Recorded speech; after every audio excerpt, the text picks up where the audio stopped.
Olá, seja bem-vindo a mais um Telmídia Cast. Mais uma vez nós estamos aqui reunidos para conversar sobre assuntos relevantes da nossa vida, do dia a dia, para o cristão, como nós aplicamos a nossa vida no serviço do nosso mestre, não é? Então é um programa gostoso, que nós temos convidados diferentes, conversando. Comigo está Samuel mais uma vez. Samuel, seja bem-vindo, estamos aqui, mais outro programa nosso, né? É verdade, outro programa aí tá uma correria grande a nossa agenda para esses programas, né? Mas tem sido uma alegria participar da gravação deles. Isso, com tantos programas já no ar, pela primeira vez temos um convidado que ele está estreando. Às vezes nós temos um convidado que vem várias vezes, mas hoje é pela primeira vez. E daqui a pouco eu vou falar sobre isso. Então você segura um pouquinho aí para ver nossa vinheta e já já nós vamos retomar.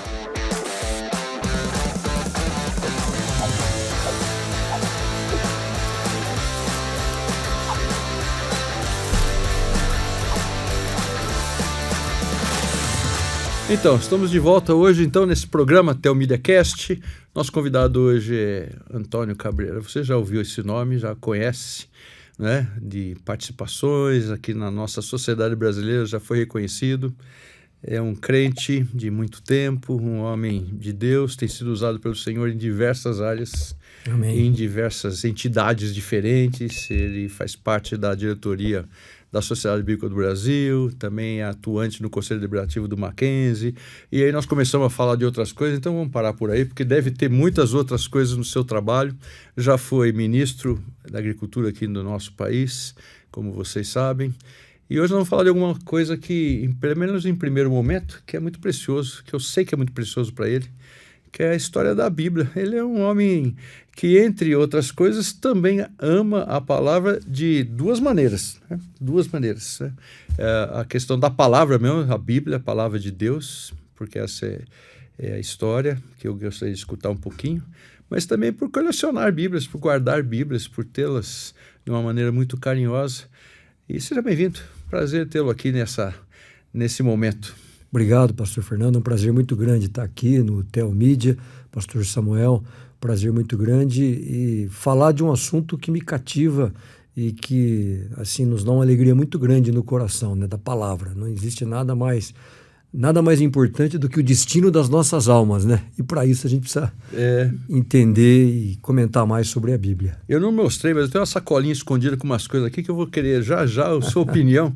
Mas poderia contar um pouquinho como é que começa isso, assim, a importância, não da Bíblia, o livro, coleção, a importância da Bíblia, a sua formação, o seu contato com a Bíblia, quando que ela passou a ser importante e relevante na sua vida?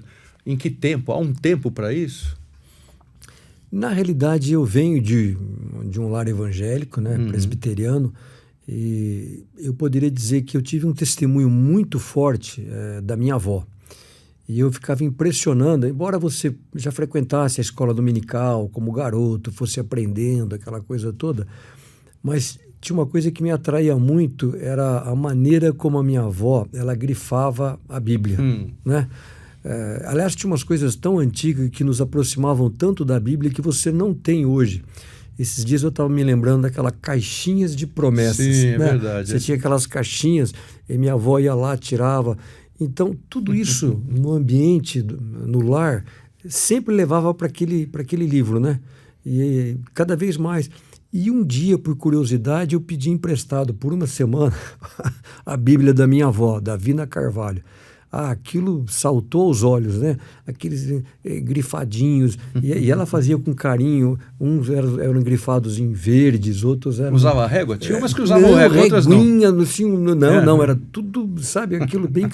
aquilo aí foi uma paixão, né? Aí foi, como a gente poderia dizer, um amor realmente à primeira vista, e daí vem essa necessidade de poder estudar, de poder compreender mais. E da coleção vem junto, porque vem do meu avô. Ele tinha esse carinho muito grande pela questão de... Não sei se talvez por ser um imigrante, né? Os meus 4 avós eram de 4 nacionalidades diferentes. Vieram para cá, se conheceram no Brasil e casaram. E ele tinha muito vivo, talvez por causa da Europa, nessa questão de preservar.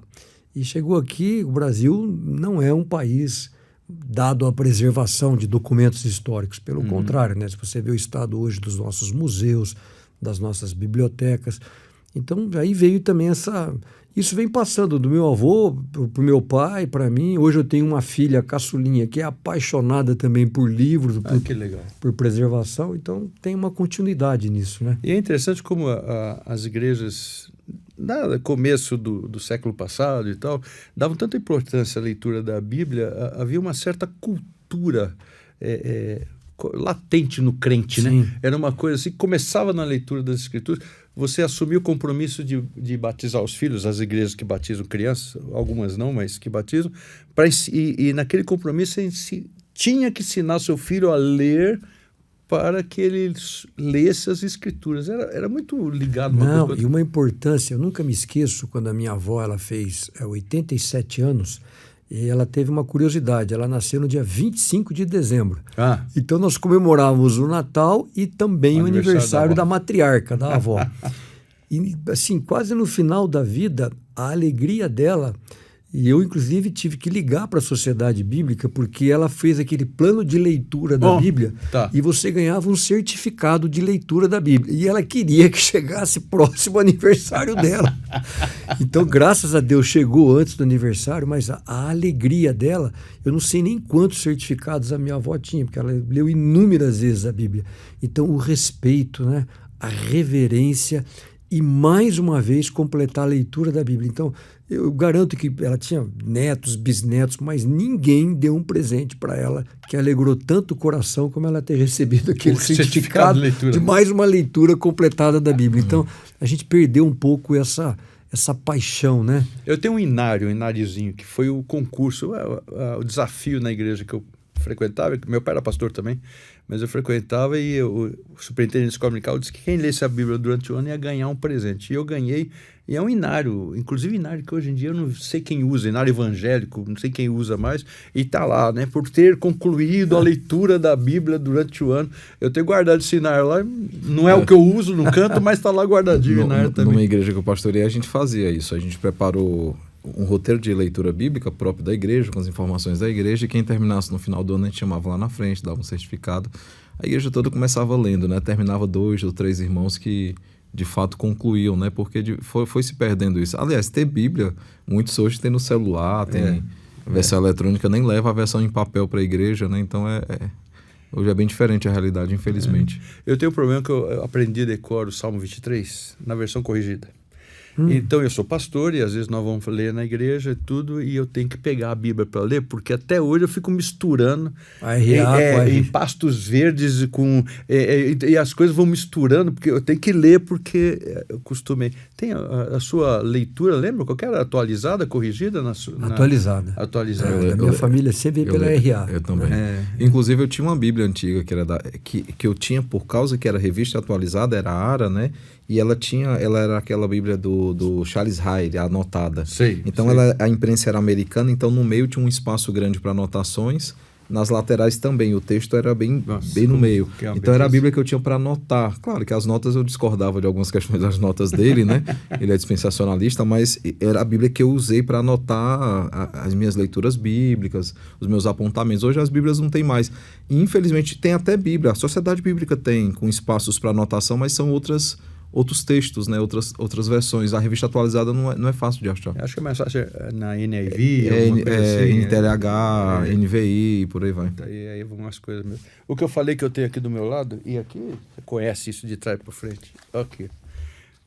Figueiredo. Eu vou te dizer, demorou tanto para aprender um Figueiredo, para eu saber. Claro que ela está detonada, né? Isso aí conversa depois de reunião. Onde o senhor indica para eu achar alguém que possa, mas olha só, de 1947. 47, isso aqui é Sociedades Bíblicas Unidas ainda.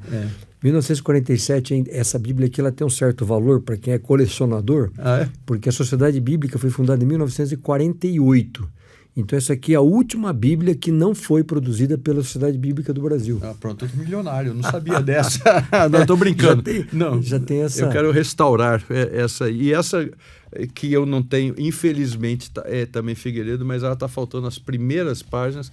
Eu não sei de que ano seria, não estou pedindo sua opinião. Não, mas eu vou lhe passar. Eu vou lhe passar depois um endereço. Está faltando exatamente as primeiras aqui. Folha de rosto, né? E é interessante como nesta tinha, pelo menos, o ano em que foi escrito tal livro e tal. E aquelas coisas com pH ainda e paralipômenos e você vai vendo umas coisas Sabe diferentes. Uma coisa interessante como curiosidade? A primeira edição da Figueiredo, ela teve 23 volumes. Era um negócio mais ou menos assim, ó, né? Porque ele foi traduzindo os livros, quando ele completou a tradução, era 23 volumes. Quer dizer, você imagine alguém ir numa igreja e não soubesse qual livro que o pastor iria utilizar. Ele teria que levar os 20. Ela começou com 23, depois ela caiu para 7, depois ela caiu para 5, depois ela caiu para 1 volume. E por quê? Sociedade Bíblica do Brasil mesmo? Não. Isso era na Europa ainda, né? Não tinha. Isso foi por volta de 1700. Foi a primeira tradução. É o Figueiredo. É anterior ao Almeida. Não, o Almeida é anterior. É anterior. Entendi. Né? Mas o Almeida, ele acabou atrasando muito, porque, inclusive, grande parte do Velho Testamento não foi ele que traduziu. Eu ouvi dizer que ele não conseguiu. Ele acabou falecendo, então acabou tendo aí umas divergências, depois que eles conseguiram se acertar. Né? Mas nós usamos mais... porque ele era um padre católico, né? Então ele teve todo esse contexto na... Tem informação por que ele não traduziu os livros apócrifos? Por que ele fez uma Bíblia evangélica? Porque ele estava num país protestante, quando ele fez a tradução. Então houve uma certa pressão, entre aspas, né? Mas é o que se fala, né? A minha avó usava muito uma expressão: a melhor versão da Bíblia é a versão dos seus pais. Né?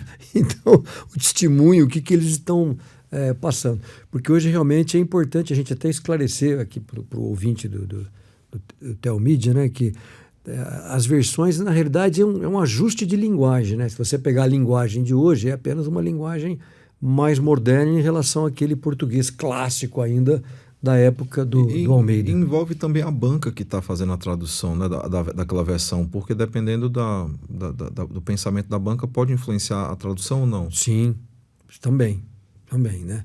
Tanto é que a RA, por exemplo, já há um consenso que ela precisa de uma atualização, mas ela caiu tanto no gosto da população brasileira que você acaba... Por quê? Porque houve assim um grupo de tradutores naquela época que foi muito isento e eles tiveram uma capacidade muito abençoada, eu diria, de poder fazer essa tradução. Inclusive, o Isaías 52 lá foi objeto de discussão na igreja presbiteriana, né? E causará admiração e espanto. Ou aspergirá. E as outras bíblias que não são aspersionistas, elas apontam para aspergirá, para borrifará, mas a revista atualizada, ela foi... E eu lembro na época da discussão, alguém levantou isso, mas a Bíblia de Genebra, que a presbiteriana compra os inários, só que foram falar, rapaz, o tanto de Bíblia que o presbiteriano compra é muito pequeno diante de outras igrejas que são maiores. Então, as outras igrejas compram mais a revista atualizada do que a presbiteriana. Muito mais. E os números são, assim, gigantescos. Isso, na Sociedade Bíblica, você tem muito claro, né? O que cada... Então, a Assembleia de Deus, por exemplo, ela é uma das maiores consumidoras da RA. Eles adoram, literalmente, a RA no sentido de ser uma boa leitura, se acostumaram com ela. Eu tenho minha monografia no seminário foi sobre a necessidade de não atualizar a mensagem, mas a forma de comunicar. Eu comecei a discutir isso em 2008, aprofundei no mestrado, tanto no Mackenzie como no Jumper, essa mesma discussão. Só que eu acho que algumas traduções que têm sido feitas para facilitar, por exemplo, eu faço coleção de Bíblia, se soubesse se eu ia trazer, eu tinha trazido umas para eles chancelar também. Eu tenho algumas bem antigas mesmo, eu tenho a de Jerusalém. Ainda bem que ele não trouxe, senão não cabia aqui. Eu tenho a de Jerusalém italiano, que eu ganhei de um italiano, ele me deu, então eu tenho outras bem antigas, eu tenho uns 50 Bíblias lá, eu sei que diante da do senhor não é nada, né? Talvez do senhor também não. Mas eu tenho uma revista atualizada, depois tem uma revista atualizada do século XXI, Almeida do século XXI, e a NAA agora, que é a nova Almeida atualizada.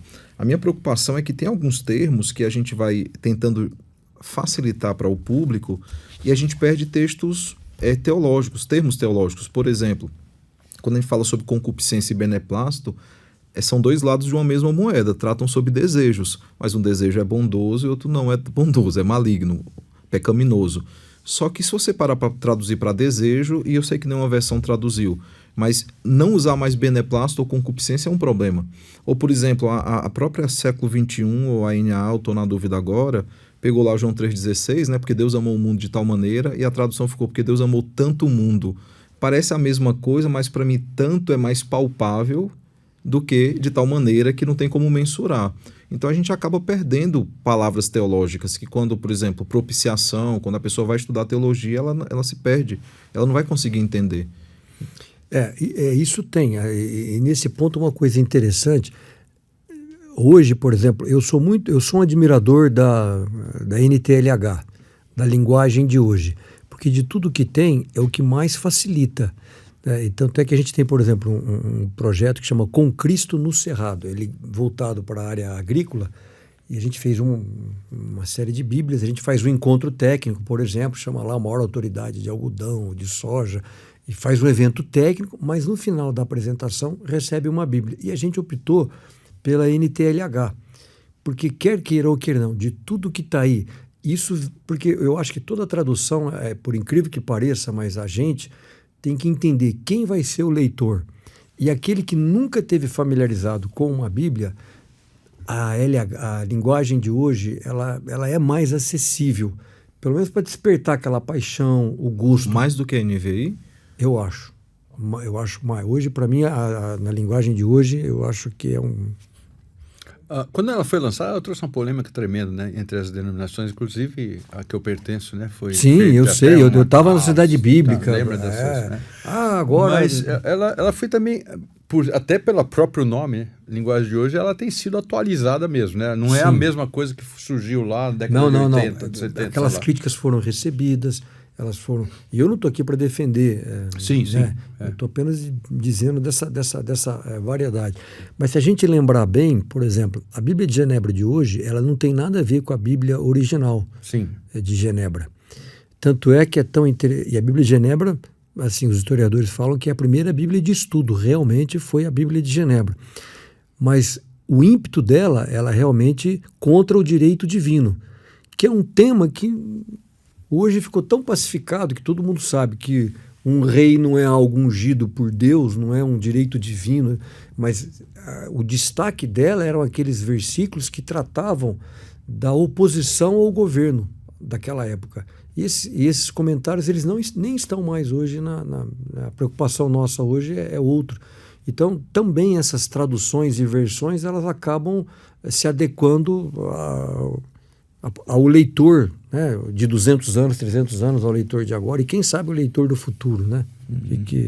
Eu lembro de um pastor que eu conheci bastante e ele era extremamente crítico a qualquer tipo de comentário na Bíblia, inclusive quando saiu a Bíblia de Genebra, eu lembro disso, ele foi um crítico da Bíblia de Genebra, porque ele dizia que nós lutamos tanto pelo texto sagrado, agora nós estamos colocando teologia e as pessoas acabam viciando, se tornando preguiçosas de ler a palavra, de procurar entender a palavra, como nós, na nossa origem. Eu não estou dizendo que eu sou crítico, eu estou dizendo que eu escutei isso de uma determinada pessoa há tempos atrás, não importa nome, mas é isso que eu escutei.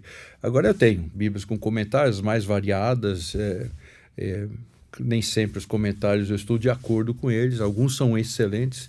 Eu tenho alguma admiração por tradução da Bíblia de Jerusalém, gosto da tradução da Bíblia de Jerusalém, não uso na minha igreja, evidente, mas acho um texto bastante bom, né? No trabalho exegético ajuda bastante, né? E tem aquela velha discussão se é a tradução dinâmica, se é literal e tal, e não sei o quê. Mas o mais importante para nós é o seguinte, não há como nós separarmos a nossa vida de cristãos, pelo menos evangélicos, de Bíblia. Nós precisamos ter a Bíblia. Por exemplo, voltando ao assunto da RA, também não se trata aqui de defender essa ou aquela versão, mas eu vejo ela em diferentes denominações, às vezes até denominações que são bastante contrárias no seu sistema de governo e tal, mas a RA eu vejo sendo... deve ser a mais vendida hoje ainda. Disparado. De qualquer outra versão. Hoje, assim, numa média, sempre 35%, 40%. E a segunda colocada é 15%, 16%. E a história de aplicativo não venceu as Bíblias impressas, né? Ainda não. Ainda não. E, na realidade, a gente sempre tem essa preocupação na sociedade bíblica, né? O mundo digital, o livro digital. Mas há algumas coisas que o papel vai permanecer. E eu acho que a Bíblia é uma delas. Claro que o livro digital ele é um missionário incrível, né? Ele não tem barreiras geográficas, não tem barreiras políticas. Então, até quando a gente vê os downloads onde estão sendo feitos, você vai ver que tem um número imenso na janela 1040. Onde é proibido entrar com a Bíblia impressa. Para quem não está entendendo o que está sendo falado, é isso aí. Então, nesses locais, a Bíblia digital é uma coisa incrível, né? Mas a partir de um determinado momento, né, que você sai daquela fase infantil e você começa a amadurecer, isso eu estou falando até nos jovens, não é porque eu sou de uma geração mais velha, né, aquela coisa, não, mas até nos jovens você começa a ter essa paixão. Aliás, eu acho que a gente tem que tomar um pouco de cuidado, e isso eu estou falando agora pela Sociedade Bíblica e pelas entidades que eu participo. Eu gosto também da Bíblia de estudo, e enriquece um sermão que você vai preparar, um estudo, é muito bem-vindo. Tem coisas que você não concorda, não tem problema nenhum, mas eu acho que a gente tem que tomar cuidado, porque em algum momento a gente está começando a criar muitas Bíblias, né? Sim. A Bíblia do jovem, Bíblia do adolescente, Bíblia da família. Então parece que você cria uma divisão, né? Então a gente tem que ter uma Bíblia para todos, é para a família, é para o pai, é para a mãe, é para o jovem, é para o adulto. Então a gente tem que tomar um pouco de cuidado para que não haja, essa aqui é para ele, essa aqui é para mim. Não, a Bíblia é para todos, a mensagem, as boas novas, ela é igual para todos, né? E essa questão da Bíblia mesmo que eu entendi o seu comentário sobre a questão da NTLH, mas eu lembro que a Bíblia ela se tornava mesmo um parâmetro de formação. A gente tinha uma certa erudição, vamos dizer assim, porque estava acostumado a ler a Bíblia, palavras que não se usavam no dia a dia, mas nós íamos pesquisar. Estou na faixa dos 60 também, então a gente vai passando, né, quase os 70, então a gente vai vendo isso. Eu tenho a outra Bíblia que eu trouxe aqui. Puxa, hoje vai ser uma caixinha de surpresa. É só mais uma, mas essa aqui, essa você conhece também, né? Essa Bíblia tem mais de 200 anos, né? Essa é a Bíblia de 1819. O senhor está corajoso sair com essas Bíblias meio da Não, rua. isso aqui é uma... Eu recebi de um tio meu, que ele morreu e a dos família... Latoeiros ainda, olha só. E ele comprou em algum lugar, 1819. Isso. Então é um exemplar... Eu tenho cuidado, porque eu preciso restaurar essa capa aqui. Eu não posso perder essa capa. E eu tenho medo de acabar perdendo. Essa está completa, essa aí está absolutamente completa. Claro, não é a primeira edição, isso é 1819, como já foi falado, isso aqui é Ferreira de Almeida mesmo. Essa merece um bom restauro. Essa aqui tem que ser cuidado.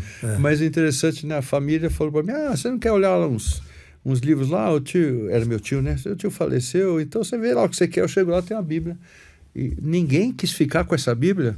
Não, vocês têm certeza? Tem? Então é minha. Daí alguém lá pega a Bíblia. Tá, então vai ser para você. Pega com giz de cera e escreve meu nome.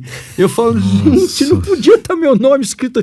Que isso que fizeram com a Bíblia, rapaz. Eu vou, quando mandar restaurar, preciso ver se a pessoa consegue apagar isso daí, porque não era para estar escrito. Mas a pessoa lá, meu, boa intenção, isso aí vai ficar pro Fernando. Então escreveu o Fernando lá, deixa aí. Que isso, rapaz, um livro de 200 anos, né?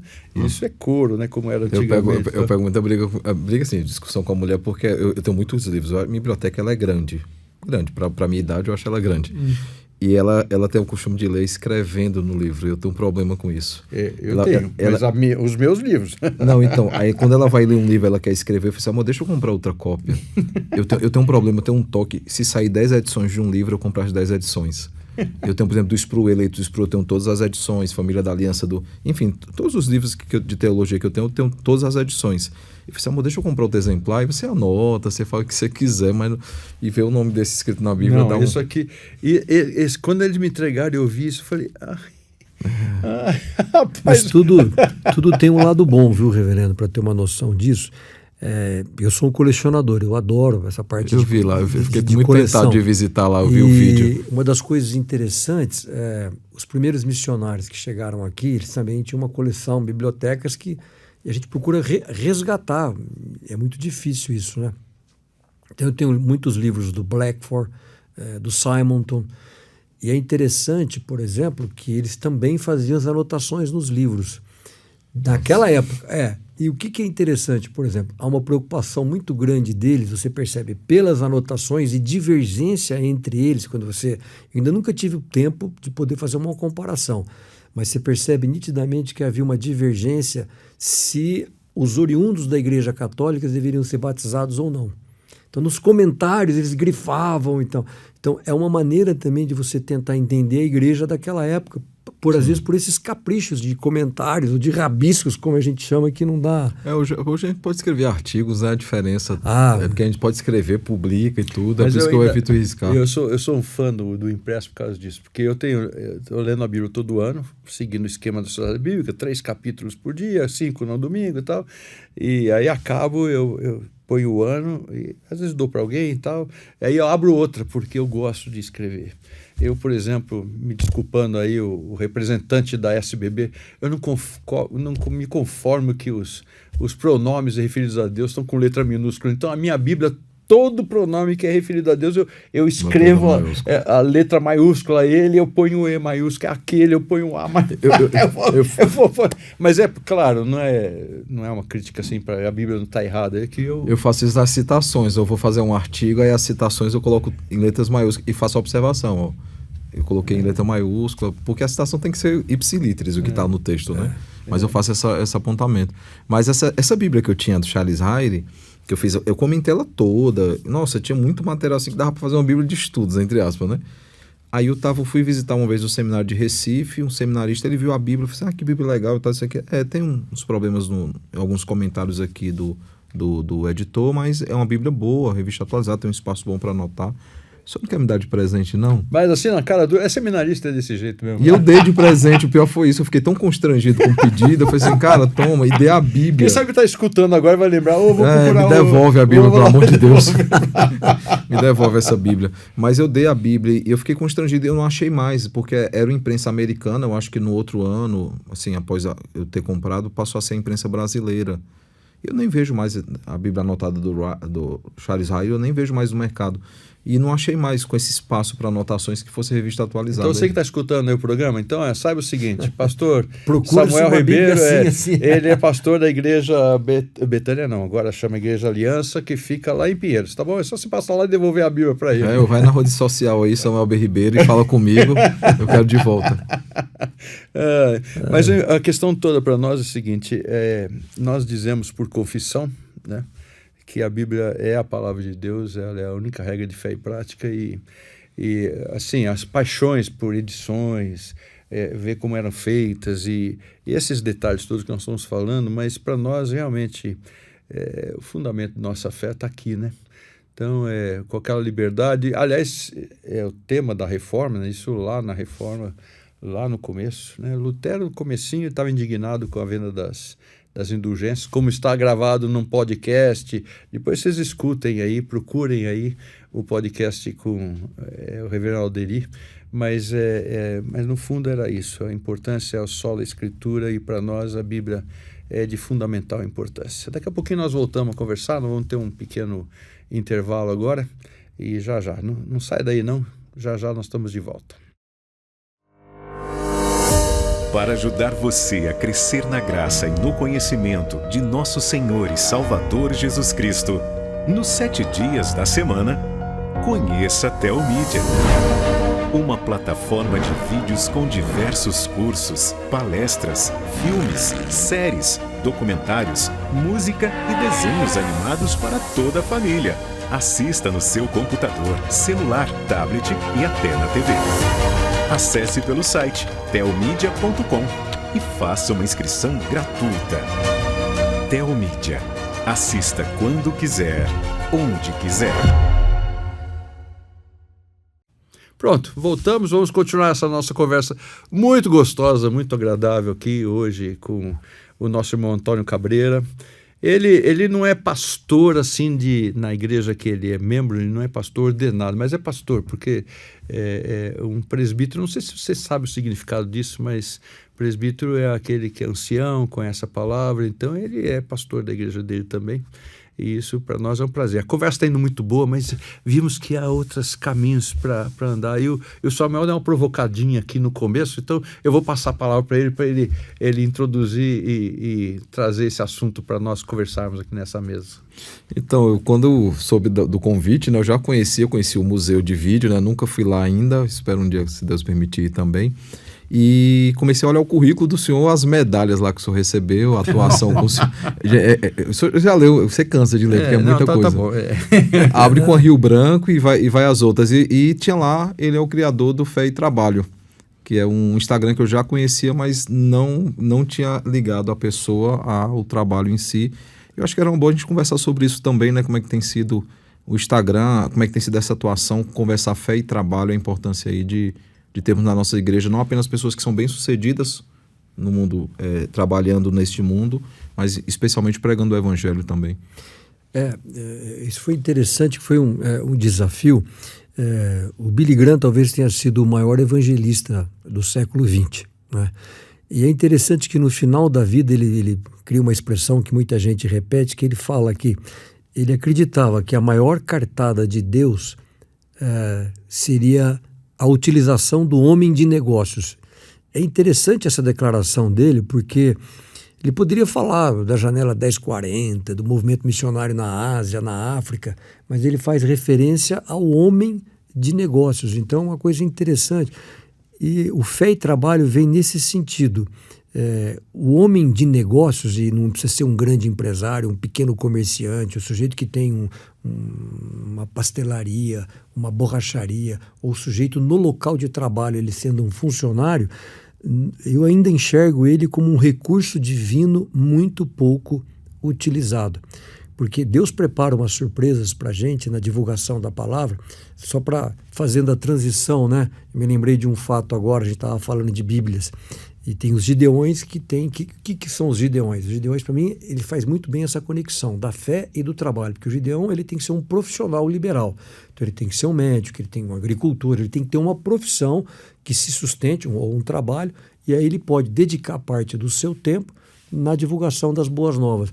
E agora, na semana passada, faleceu um astronauta chamado Frank Borman, que foi o comandante da missão Apollo 8. E ela foi importante naquela época, que foi a primeira missão a circular na órbita da Lua.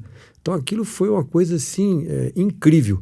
E é dele e os seus dois companheiros que eles acabaram circulando no dia 25 de dezembro, e eles decidiram o que eles iam ler, e eles concordaram que seria Gênesis. E eles leem, né? Se você pegar no YouTube, é um vídeo emocionante, feito em 1968, eles lendo o livro de Gênesis. O que é interessante? E tem um fato que poucas pessoas sabem sobre isso. Ele estava na dúvida, e o presidente na época falou, olha, presidente dos Estados Unidos, eu quero que você faça uma mensagem lá no dia de Natal.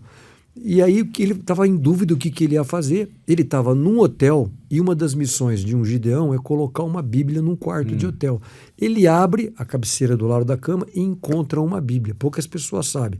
Ele fala que ele rasgou aquela página do livro de Gênesis, copiou num papel a prova de fogo, colocou no bolso e leu. Quando ele leu, foi uma das maiores transmissões, 600 milhões de pessoas ao vivo vendo ele ler, né? Quer dizer, aquilo criou um impacto na divulgação da Bíblia, feita por quem? Por um homem de negócio. Eu não sei o nome daquele gideão que colocou aquela Bíblia, né? Deus sabe o nome daquela pessoa. Mas você imagine o impacto daquele homem de mercado, de negócios, né? Num ato ter criado aquilo. Um alcance. Um alcance. Então, no mercado, a gente tem inúmeras... Aliás, assim, me desculpe, eu estou falando aqui com dois pastores, mas... Até onde eu sei, Jesus ele falou só uma única vez atrás de um púlpito, e principalmente quando ele era criança. Depois o resto tudo, as parábolas, os ensinamentos, é no mercado que eu digo andando num poço, retirando uma água, encontrando pessoas na rua, por aí. Então é no mercado que a gente passa a maior parte da nossa vida. Então Fé e Trabalho vem exatamente nisso, resgatar essa importância do testemunho no local de trabalho. Isso me lembra uma coisa interessante. Eu ouvi uma história, um testemunho de um presbítero, um líder de igreja lá no Recife, ele contando a conversão dele. Ele disse que no domingo ele estava passeando pelo Recife, não sei se vocês já viram essa história, é muito antiga, e aí ele vê na praça passar o dono da empresa onde ele trabalhava. E ele olha aquele homem, que ele tinha uma admiração, porque era um homem muito correto, um patrão muito, né, enfim, vivia aquela dignidade, aquele cuidado todo. Ele viu que o dono da empresa estava com uma Bíblia na mão. Ele falou, então ele é crente, é Bíblia, né? É porque falava assim, os Bíblia, né? E ele seguiu, e o homem entrou na igreja, ele entrou atrás e se converteu. Esse homem era o dono da empresa da família Len César. Sim. Então essa história ficou marcado que o testemunho que ele dava na empresa, e pelo jeito ele não pregava propriamente a Bíblia, mas a vida que ele vivia como um cristão era tão impactante que o funcionário olhou, então é por causa disso, ele carrega. Então a vida daquele homem no trabalho conduziu a Cristo uma pessoa. Amém. E isso é uma coisa, eu nunca esqueci dessa história, não me lembro em que livro que eu li essa história registrada desse testemunho. E realmente nós sabemos que quando nós somos cristãos, nós somos chamados para servir ao mestre. Nós não somos chamados para ter patrimônio, não somos chamados para construir, para ter filhos, não somos chamados para, escrever um livro, plantar uma árvore e ter um filho. Não é isso, nós estamos ao serviço do mestre. Então, se Deus me coloca num púlpito, eu sou pastor, muito bem, ministério, vocação e tal. Mas se Deus me coloca atrás de uma mesa de administração, ou numa clínica, ou seja o que for, como disse, na agricultura, seja o que for. A grande comissão ali continua. Eu tenho que ser cristão ali onde estou. É por aí, então, que é sim. essa história. Então. Até tem um dado interessante, não sei se os irmãos sabem, que numa média, esse é um estudo que foi feito em 30 países cristãos, numa média de 25 a 65 anos, você vai passar na média. Se você frequentar todo domingo a sua igreja num culto, você vai passar em média 3.000 horas na igreja. Só que você vai passar, em média, 80.000 horas no trabalho.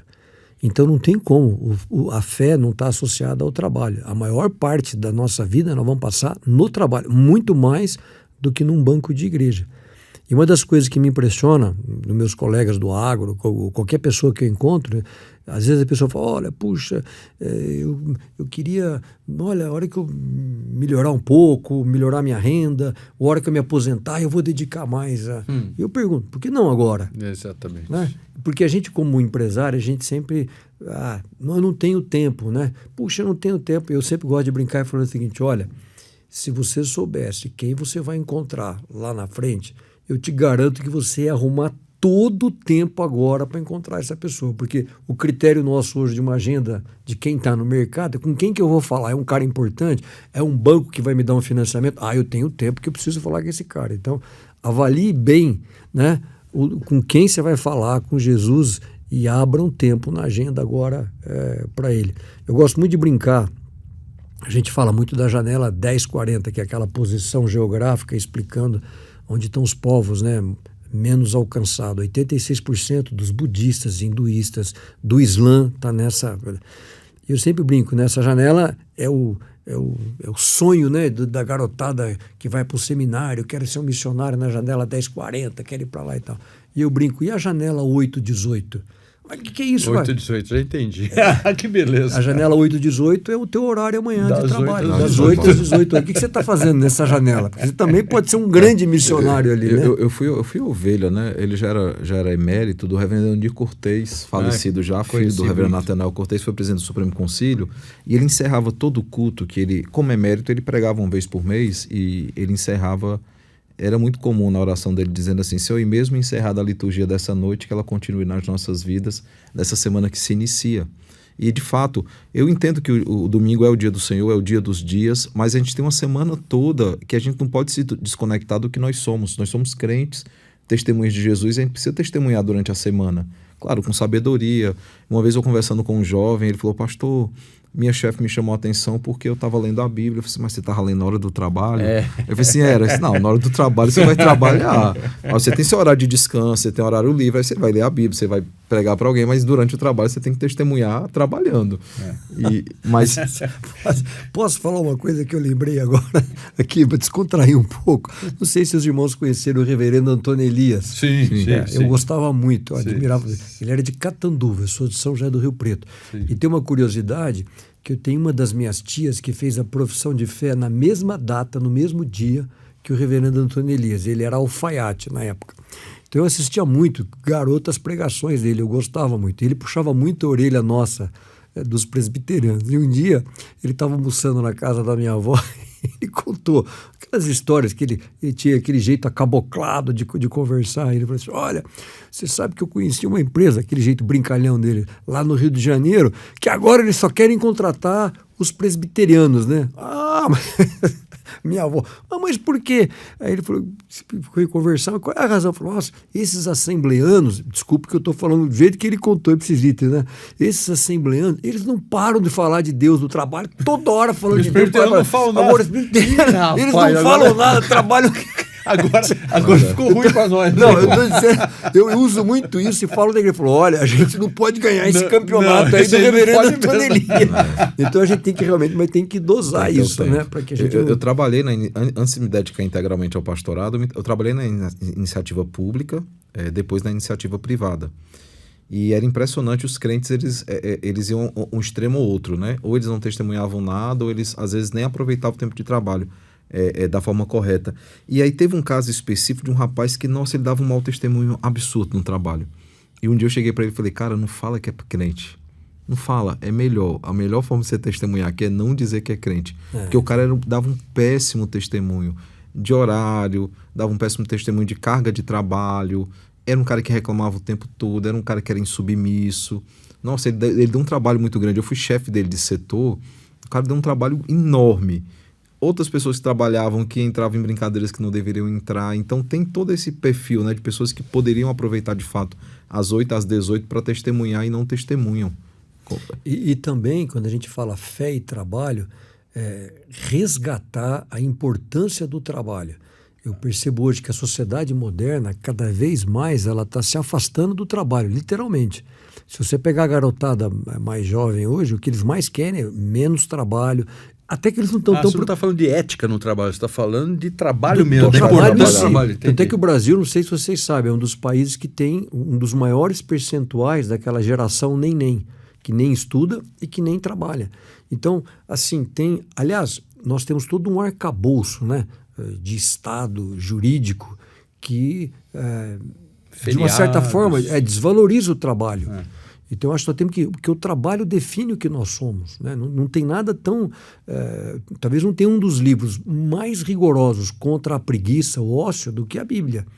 E talvez eu desconheço qualquer um dos nossos grandes personagens da Bíblia que não começa, levantou de madrugada e foi orar, e levantou de madrugada. Aliás, o único que acordou tarde foi Davi, não sei se você repara, acordou tarde Davi, não sei o quê, olhou, viu tomando banho, deu errado quando ele acordou tarde, né?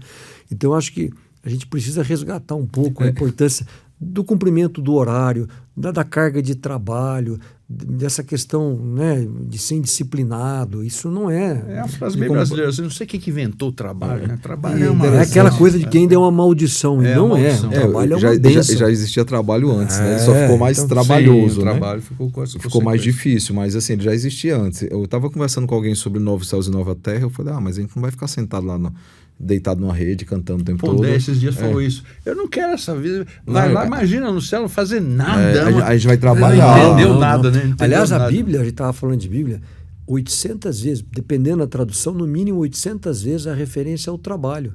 Isso é mais do que adoração.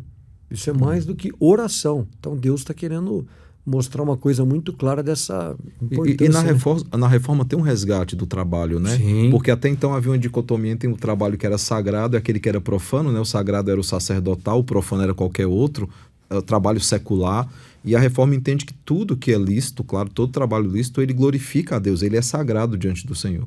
E aí por exemplo, Calvino, o próprio Lutero. Lutero tem a cena lá do sapateiro, né? Sim. O sapateiro pergunta como é que ele podia glorificar a Deus fazendo sapato. Ele diz, faça o melhor sapato e cobre o preço mais justo. O próprio Calvino discute isso em Genebra, né? A importância do trabalho. Tem tido alguns editores, inclusive a Cultura Cristã, que tem lançado muito livros sobre o tema trabalho, né? O mandato cultural, especificamente o trabalho. A gente precisa resgatar isso. E talvez uma das mais belas citações de Lutero é quando ele fala que o trabalho ele usa essa expressão, eu gosto porque eu sou um agricultor, de uma mulher ordenhando uma vaca é tão importante do que o pastor pregando atrás de um púlpito aos olhos de Deus. Então, essa é importante, não é só aquele trabalho, porque realmente a importância era só o trabalho religioso. Agora, às vezes a gente entra em umas encruzilhadas que dói o coração. Para mim, um dos comentários mais duros de Calvino é a respeito do trabalho, quando ele faz aquele comentário de Tessalonicenses, que a gente se esquece, e que para mim é um dos versículos mais difíceis da Bíblia, porque aquele que não trabalha também não coma. Pensa nesse versículo nos departamentos de ação social das nossas igrejas. Se em algum momento a gente está levando esse versículo em conta, né? A gente está lá entregando o sopão e tal, mas e aí? E o trabalho? Você quer trabalhar? Você quer? Não, a gente só está achando que... Né?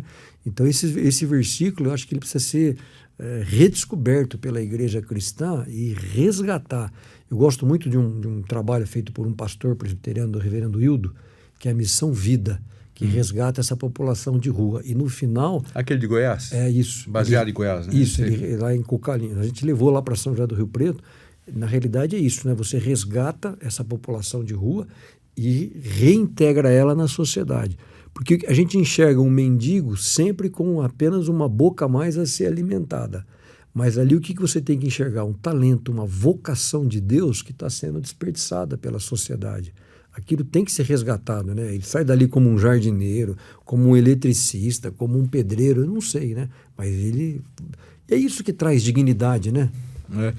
Lá em Genebra, inclusive, o governo de Genebra pegava os moradores de rua, né? Aqueles que vinham de outras nações para lá, e eles eram bem-vindos de que maneira? Eles receberiam recursos, a bolsa, treinamento, para exercer um ofício. Se o cara só quisesse morar na rua, aí eles não eram bem-vindos. Profissões que foram ressignificadas, por exemplo, os mercenários, né, que serviam a outras nações em guerra, com a reforma eles abandonam isso e vão atrás de outros ofícios. Até mesmo a questão, eu nunca sei se é real essa história, mas o relógio suíço, né, a precisão dos relógios suíços, eles se dão por causa da reforma, porque até então muitos que mexiam com ouro faziam imagem de escultura e sendo convertidos, eles tinham que direcionar a habilidade deles para outro tipo de trabalho. Então a gente vê o evangelho causando essas transformações. Na realidade, a gente precisa resgatar muito essa parte da reforma, de uma maneira geral, no que diz respeito ao trabalho e tudo aquilo que está relacionado com o trabalho. Vocação. Vocação é uma palavra de origem religiosa oriunda da reforma protestante. Quando Lutero chegou lá em 1 Coríntios, a antiguidade clássica, os romanos, os gregos, eles não conheciam essa palavra vocação, né, no sentido de um chamado. E hoje é uma palavra que todo mundo usa. Meu filho é vocacionado, puxa, para ser médico. É uma palavra que tem na sua raiz... Aliás, o mundo corporativo usa muito, né? Vamos fidelizar o cliente. Quer dizer, eles souberam utilizar aquilo que a Bíblia fala e às vezes a gente não consegue levar isso adiante. Mas eu gosto muito dessa parte de fé e trabalho, que a gente está comentando. Esse tempo atrás, o Fé e Trabalho publicou um artigo muito interessante em que, mais ou menos, eu vou arredondar os números aqui, 80% das igrejas norte-americanas, são 400 e poucas igrejas que foram objetos desse estudo, elas tinham algum trabalho de ação social. Mas dessas 80%, só 3% tinham alguma coisa relacionada com um trabalho, com uma profissão daquela população que era atendida, né? Então, assim, é triste. Agora, um dos resgates nisso, e isso entra na questão do trabalho que o irmão colocou sobre a questão dos relógios suíços, é principalmente aquele versículo de Efésios, né? Remindo o tempo. O cristianismo, a gente às vezes acha isso tão normal. Eu estou dizendo isso porque eu fiz a minha pós-graduação na Índia, no hinduísmo. O hinduísmo, ele não tem essa noção de tempo que a gente tem, né? De remir o tempo. Como é que eu estou utilizando o meu tempo? O hindu, de uma maneira geral, ele entende o tempo como algo circular, né? Que é um tempo circular, então ele volta naquele tempo, reencarna, e não importa o que ele fizer aqui, ele não... Vai ter outras chances, né? Agora não, o cristianismo a gente sabe que é uma linear, né? Que eu posso melhorar, que eu posso progredir.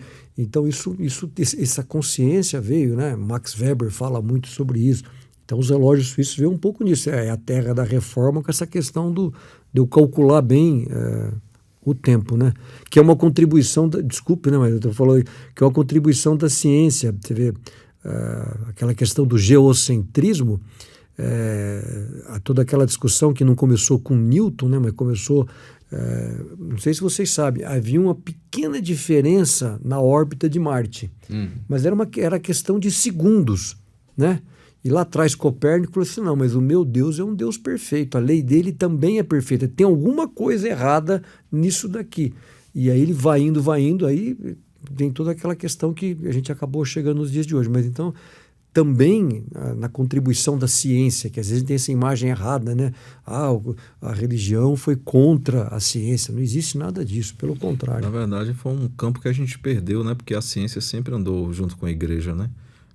As ciências, você vai olhar a matemática, é para provar a exatidão de todas as coisas, que tudo foi criado perfeito. A ciência sempre foi para descobrir, né, quem está por trás de todas as coisas. Hoje parece que são antagonistas e não são compatíveis. Não tem nada de compatibilidade entre uma coisa e outra. Então, mas eu estava lendo um texto, só abrindo um parêntese, eu estava escrevendo justamente uma palestra para adolescentes sobre fé e ciência, se elas são antagônicas ou não. Eu achei um escrito do começo do século XX, 1908, 1910, onde um autor marxista, ele coloca que a grande revolução, o grande campo de atuação deles não seria sexual ou qualquer outra coisa, seria científico. Seria a grande área de atuação deles. E, de fato, a igreja, infelizmente, se afastou muito da ciência. Parece uma coisa antagônica, né? Tem até Monegismo lançou uma série bioética que trata, é muito boa sobre a ciência, a igreja usando a ciência para a glória de Deus. Porque todos os cientistas de origem eram cristãos, todos eles buscavam, por meio da ciência, glorificar a Deus, e a gente meio que perdeu esse campo de batalha. Né? Mas, na realidade, eu acho que essa batalha ela aconteceu numa sala de aula. Porque, assim, agora esse aqui é outro assunto, mas eu acho que a igreja cristã ela entregou de bandeja isso para o mundo secular. Há até um ditado que fala, nós mandamos os nossos filhos para Roma e eles estão voltando romanos, né? Hoje uma sala de aula, de uma maneira geral, ela é um ambiente hostil a uma criança cristã. Sim. E essa concepção a gente tem que ter na cabeça. Então, dali que vão nascer os futuros cientistas, dali que vão nascer os futuros presidentes da República, promotores, governadores, líderes desse país. E eles nascem com essa concepção criada naquela sala de aula. Tanto é que, qual é o período que as igrejas, independente de serem presbiterianas, metodistas, assembleanas, perdem os seus membros? Nessa idade é o grosso da perda da membresia na era universitária. Ali é o choque, né? A nossa igreja tem desenvolvido um currículo, tá? A gente está tentando concluir até final do ano, mas é um currículo para preparar adolescentes e jovens para o mundo, para os institutos federais e universidades, e amparar aqueles que já estão. Porque o que acontece, e a James Orr, ele vai usar até essa frase, que a gente manda os nossos filhos para uma guerra, e enquanto o outro lado usa bala de canhão, os nossos filhos usam espingardinhas de chumbo. É desproporcional, eles não têm a mínima chance, porque hoje eles não são preparados. E eu até conversando uma vez com alguns pais, eu falei isso. É impressionante como a gente prioriza o chamado teste vocacional, e eu não acho errado tentar descobrir que dom ou talento aquela criança tem, mas a gente não tem a mesma preocupação com a vocação espiritual deles, de prepará-los. Vai ser um médico, você vai ser um médico para a glória de Deus, você vai ser um cientista para a glória de Deus, vai na área de humanos para a glória de Deus. Tudo você tem que fazer para a glória de Deus. Bom, infelizmente nós estamos chegando no nosso final do tempo. Né? Da outra vez você falou, já passou meia hora, então agora chegamos no final. Mas eu até queria aproveitar para, dentro dessa conversa, como é que nós achamos esse caminho para fé e trabalho, então, em que plataformas estamos? Pode procurar aí no @fé.trabalho. Nós estamos em todas as mídias sociais. Eu, pessoalmente, estou no LinkedIn, Antônio.Cabreira Mano Filho. Mas a ideia nossa é isso, é ser uma plataforma de provocação. Entendi. Né? Não é um site apenas cristão, porque isso a gente já tem bastante. Ele é um site cristão que circula no meio secular de uma maneira geral. @fé.trabalho. Tá. Claro que a gente tem aí algumas ideias, né? A gente defende a restrição. Porque hoje, a gente tá, só para terminar, qual que é o nosso maior inimigo hoje do cristianismo? O maior inimigo do cristianismo hoje não é o ateísmo, não é o Islã radical, não, é o Estado. É o Estado, de maneira geral. Ele quer se intrometer na educação dos nossos filhos, né? Então a gente viu, por exemplo, o reverendo Hernandes, ele fez lembra que há pouco tempo ele fez um folhetinho favorecendo o casamento e, não, isso aqui é discriminatório. Foi distribuído no supermercado. No supermercado. Então, isso. Hoje o Estado, né? Não sei se vocês viram agora, há pouco tempo atrás, tem pastores presos na Paraíba pelo que disseram em um sermão dentro de uma igreja. Então, o Fé e Trabalho trabalha muito isso, na restrição do governo civil, que ele não se que na realidade nós conhecemos, né? São as soberanias das esferas. Tem a soberania da família, a soberania da igreja e a soberania do Estado. Meu irmão, foi um prazer recebê-lo. Eu acho que vamos ter oportunidade, tem tanta coisa para a gente conversar, sempre tem, né? Sempre, mas que ótimo, muito, muito prazer em tê-lo aqui conosco, foi muito gostoso.